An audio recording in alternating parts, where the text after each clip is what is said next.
Olá pessoal, tudo bem com vocês? Eu sou Andressa Gontijo, médica veterinária, e aqui nesse canal você sabe sobre saúde pet e curiosidades do mundo dos animais. Não se esqueça de me seguir aqui no YouTube e também nas minhas redes sociais. Agora, sem mais delongas, vamos pro vídeo de hoje. No vídeo de hoje eu fiz uma pesquisinha lá no meu Instagram, aliás, se você ainda não me segue lá no meu Instagram, para saber o duelo de raças que vocês queriam para o vídeo de hoje. E para minha surpresa, o que foi escolhido foi o duelo entre o Border Collie e o Beagle. Eu achei assim bem interessante porque eu imaginei que as pessoas iam escolher raças que fossem muito próximas ou parecidas e acabaram escolhendo, né? A maior votação foram de raças que são diferentes em estrutura física e tudo mais. Achei isso bem interessante e eu vou falar um pouquinho sobre então o Border Collie e o Beagle. O duelo de raças, ele não é para dizer a minha opinião pessoal sobre as raças e dizer que uma é melhor do que a outra. Na verdade, cada raça tem suas características que vão ser melhores ou piores para o seu estilo de vida, para o seu estilo familiar. Então, a ideia aqui é assim, a gente fazer um duelo, a gente vai pontuar essas raças como uma brincadeira, porém, eu acho mais importante a gente entender a característica de cada raça antes da gente adquirir. Porque quando a gente adquire uma raça sem conhecimento, a gente tem um risco muito grande de adquirir um problema na nossa vida. E aquele cão que era para ser uma companhia, que era para ter uma qualidade de vida bacana do lado da nossa família, passa a ficar preso ou passa a ser abandonado muitas vezes dentro do seu próprio lar, porque a pessoa não tinha conhecimento sobre aquela determinada raça. Então, os vídeos do duelo de raça vêm para a gente trazer um pouquinho dessas características de cada raça e fazer com que você pense bem na hora que você tiver o seu animalzinho de estimação. Então vamos começar com o Beagle. O Beagle é um cão que veio originalmente da Inglaterra. É um cão bem robusto, bem forte, embora ele tenha um porte não muito grande, ele é bem forte. É um cão farejador. O que isso significa? Que ele tem um poder do faro muito bom. É um cão muito utilizado para farejar drogas, farejar pessoas desaparecidas e tudo mais, por essa facilidade que ele tem, então, de encontrar esses cheiros, né? A conformação do focinho dele ajuda muito nesse trabalho. Uma curiosidade sobre os Beagles é que eles são utilizados na maioria dos laboratórios, tanto humanos quanto animais, pelo padrão mesmo do cão, né? Quando a gente fala em animais de testes, são procurados animais com um padrão muito parecido, para que você não tenha diferença, né, na hora de você fazer aqueles testes de alimento, de medicações. Então, eles são realmente, pelo porte deles, pela facilidade em tratar desses animais, porque eles são extremamente dóceis, e pelo fato deles serem bem padronizados, a raça é bem padronizada, isso acaba fazendo com que o Beagle seja uma raça escolhida para esses tipos de laboratórios. O temperamento do Beagle e o companheirismo dele são maravilhosos. Ele é um cão extremamente ativo, muito companheiro e muito alegre. Dificilmente você vai ter um cão que não tá ali sempre colado em você, bastante ativo, que gosta de brincar. Então, no quesito temperamento, ele tem um temperamento bem ativo. Quando a gente fala em temperamento muito ativo, é muito importante a gente lembrar que isso também traz uma certa destruição, normalmente. Então, ele é um cão que costuma destruir muitas coisas. Eu gosto de brincar quando eu tenho um paciente da raça Beagle, e às vezes o tutor não sabia dessa característica, que ele é um labrador pequeno. A gente sabe muito do labrador por causa daquele filme Marley e Eu, né? Onde ele é realmente um grande destruidor. E o Beagle não deixa de ser um Marley pequenininho, tá? Eles tendem a ser muito destruidores.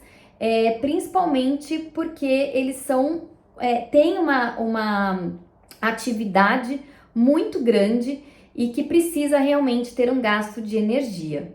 Com crianças, ele se dá muito bem, tá? Eles são extremamente amigáveis, eles se dão muito bem. Normalmente a gente indica para crianças um pouco maiores, porque eles são um pouco estabanados. Então, às vezes eles derrubam as crianças pequenas, né? São um pouco agitados demais e acabam não sabendo lidar mesmo com uma criança pequena. Mas com uma criança um pouquinho maior, eles costumam ser extremamente dóceis e amigáveis e grandes companheiros das crianças. A pelagem do Beagle é uma pelagem normalmente tricolor, né? Branca, preta e marrom. E é uma pelagem curta.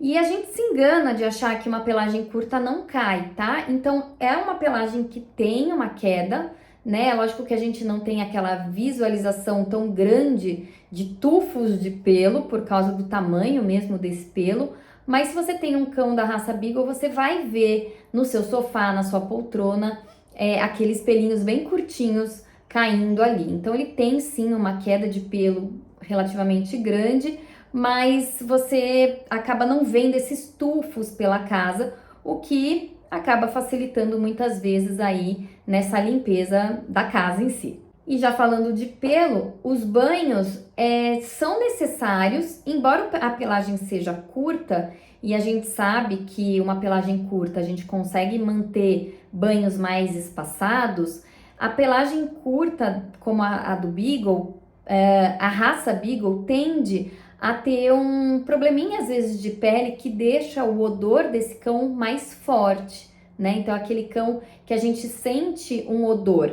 Então a gente acaba tendo que fazer mais banhos nesse cão por ele ter um odor característico da raça, né? Muito comum da gente ver na raça Beagle, tá? Então, embora a pelagem seja curta, não necessitando tanto de banhos, muitas vezes os banhos vão ser necessários por causa desse odor.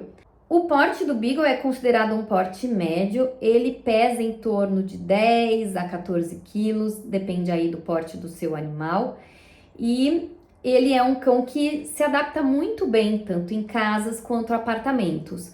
Lembrando que quando a gente fala de adaptação em apartamentos, pensando no porte, tá ok o tamanho do Beagle. Porém, ele é um cão extremamente ativo, como eu já falei, então isso pode ser um agravante para você que mora num apartamento. Se você deixá-lo muito tempo ali sozinho e preso, ele pode destruir literalmente o seu apartamento, tá? E um outro ponto aqui com o Beagle são os latidos. É um cão que tem uma tendência grande a latir, tá? Late para barulhos, tende a latir bastante, tem um latido inclusive bem característico da raça.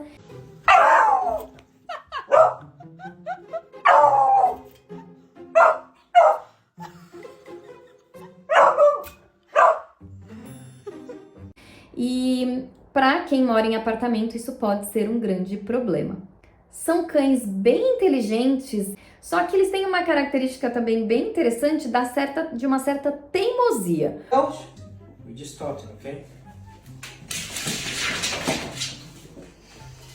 Nothing here, potato. Come on. We mash the carrots and the potatoes.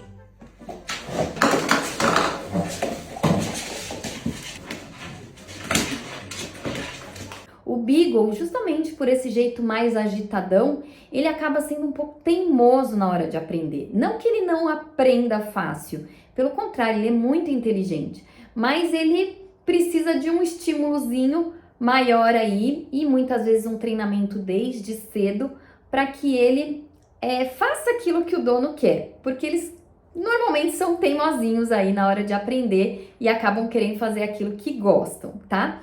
Além disso, com relação aos passeios, por ele ter muita energia, os passeios são extremamente recomendados. Ele tem aí uma necessidade alta de passeios que durem bastante tempo, diários, para que você tenha menos problemas com o cão dentro da sua casa.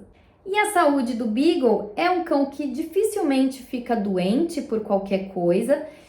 tem uma saúde muito boa. O único problema do Beagle, quando a gente fala na parte genética dele, é com relação à obesidade. Tem que estar sempre de olho com relação à alimentação desse cão, para que ele não coma demais e ganhe peso. E junto com a obesidade, os problemas que a obesidade pode trazer, como os problemas articulares, por exemplo. Então, esses são os problemas de saúde mais comuns no Beagle, mas ele não é um cão que fica doente facilmente. Agora, vamos falar dos Border Collies. O Border Collie é um cão de pastoreio. O que é isso? É um cão de trabalho, é um cão que precisa tocar as ovelhas, né? Isso que é o mais comum, né, deles fazerem, é tocar o gado, as ovelhas. É um cão muito inteligente. Aliás, é o cão mais inteligente do mundo. O cão que entrou como mais inteligente no Guinness Book é da raça Border Collie. É um cão extremamente focado naquilo que ele se propõe a fazer. Então, se propuseram ele a fazer agility, ele vai ser extremamente focado no agility, ele vai olhar para aquilo e vai fazer aquilo da forma mais perfeita possível. No pastoreio também, é um cão realmente impressionante quando a gente está falando de trabalho. Só que junto com isso, é um cão extremamente incansável. Muito difícil você conseguir cansar um Border Collie. Você pode jogar bolinha o dia inteiro para ele e ele ainda assim vai continuar trazendo a bolinha para você. Realmente é um cão com um nível de energia gigante.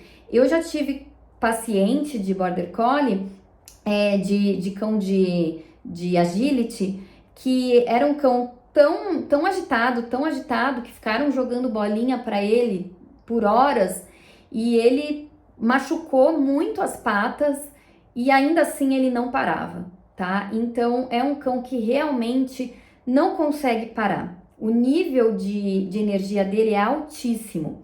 E aí a gente já coloca aqui 2 pontos importantes. O ponto treinamento. É um cão muito fácil de treinar, extremamente inteligente. Então, treinar esse cão é muito fácil, é baba, literalmente baba treinar esse cão. Porém, é um cão com alto nível de energia. O que isso significa? Que é um cão que precisa de muito gasto, muito passeio, precisa ter um espaço grande para ele. Então, um Border Collie dentro de um apartamento não é recomendado, tá? Mesmo que você consiga passear com ele bastante, não é recomendado, a não ser que você fale, não, mas eu vou deixar ele num daycare, numa creche o dia inteiro e só vou pegar no final do dia para ele dormir na minha casa. Aí tá ok. Agora, caso contrário, você vai ter problemas comportamentais com esse cão. Ele não é um cão destruidor, tá? A característica dele não é de destruir como o Beagle. Ele é um cão de alto nível de energia, mas ele dificilmente desconta essa energia nas coisas da casa. Então, dificilmente você vai ter um cão destruidor. Mas ele vai começar a apresentar problemas comportamentais muito grandes por causa dessa questão de não estar conseguindo gastar essa energia. Então, isso vai acabar se voltando para o próprio animal. Mas, lógico, a gente sabe que também podem ter indivíduos que vão acabar se voltando para a casa e destruindo a casa também. Mas isso não é o comum, não é o corriqueiro, tá? Normalmente, quando eles não conseguem ser atendidos aí na sua energia, eles acabam trazendo doenças para eles próprios. É um ótimo companheiro, é um cão que costuma ficar muito próximo do seu dono. Se o seu dono deixar, ele vai ficar ali, vai ficar trazendo bolinha o dia inteiro pro dono, se deixar. É um cão que se dá muito bem com crianças, principalmente crianças maiores. E se a criança quiser brincar com ele, então é o melhor cão do mundo para crianças que querem brincar. Porque a criança vai jogar as bolinhas e ele vai buscar quantas vezes a criança quiser. Então, realmente é um cão muito brincalhão e muito companheiro. A pelagem do Border Collie é muito variada, você vai encontrar Border Collies de diversas cores e é uma pelagem semilonga, né? Então, é aquele cão que tem uma queda de pelo normalmente bem considerável.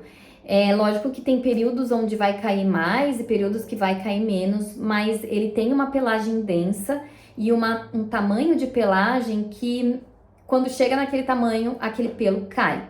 E então é comum você ver tufos de pelos pela casa em determinados momentos do ano. O porte do Border Collie é de médio para grande, ele pesa em torno de 15 a 20 quilos, aí depende do seu animal. Com relação aos banhos do Border Collie, eles acabam tendo uma necessidade de banhos média. Você pode deixar esse cão aí, de repente não dar banho semanalmente, mas a cada 15 dias, por exemplo. E você vai sentir a necessidade muito por causa desse pelo mesmo, dessa queda do pelo. Então, quando dá o banho, às vezes demora um pouco mais para você sentir aquele pelo caindo muito pela casa, né? Então, também a escovação diária, ela é muito importante para você sentir também um pouco menos dessa queda de pelo na casa. Então, ele tem um cuidado maior aí com essa pelagem. Como eu já comentei, é um cão extremamente ativo que precisa de muito exercício, então a necessidade de passeios dele é altíssima. Eu acho que das raças de cães, eu diria que é um dos maiores, com maior necessidade de passeios que existe, talvez, porque realmente é um cão extremamente ativo, então precisa ter passeios diários, às vezes mais do que um passeio por dia, passeios longos. E se você puder ainda conseguir colocar numa creche, num daycare, você vai ter um cão mentalmente melhor. É um cão que dificilmente late. Aliás, eu gosto de brincar que eu quase nunca ouvi um latido de um Border Collie. Ele só late em extrema necessidade, assim. Então, um cão extremamente silencioso, consegue esperar o que ele precisa fazer de forma atenta e sem latir, né? Coisa que muitos cães às vezes não conseguem, eles estão ali sempre latindo quando eles querem alguma coisa, e o Border Collie não, o Border Collie consegue ficar extremamente atento sem dar um latido. Então, no quesito latido, é um excelente cão porque praticamente não late. E a saúde do Border Collie é muito boa, é um cão que dificilmente fica doente, ele vai ficar doente ali quando ele for mais velhinho, e lógico, se ele não tiver um cuidado normal, né, de qualquer cão, né? Mas é um cão extremamente resistente. O que está relacionado à saúde do Border Collie, como eu comentei, são as questões comportamentais, quando ele não é atendido nas suas necessidades aí de energia, né? E quando realmente é um dono que não se preocupa com vacinação, que não se preocupa com coisas da rotina mesmo de qualquer animal. Tirando isso, é um cão que vai viver sem dar grandes dores de cabeça para o tutor aí por bastante tempo. Então é isso, pessoal. O nosso ganhador do duelo de cães de hoje foi o Border Collie. Ele ganhou por ser menos destruidor e também latir menos. Porém, quando a gente compara esses dois cães, eles têm bastante semelhanças, principalmente quando a gente fala em nível de atividade. São dois cães de grande nível de atividade, cães ativos mesmo, e que exigem do dono, né? Então, se é um dono que não tem condições de proporcionar atividade para esses animais, essas duas raças não são para você, certo? Busque raças com nível de atividade um pouco menor, tá? Porque são realmente dois cães com grande nível de atividade e que vão exigir de você nesse quesito, tá? Então, é isso, espero que vocês tenham gostado do nosso duelo de hoje. Se você quiser algum duelo diferente, escreve aqui no comentário para mim que raças você gostaria de ver essa comparação, que eu prometo fazer um vídeo para vocês. E é isso aí, muito obrigada por ficarem até o final. Um grande beijo, tchau, tchau.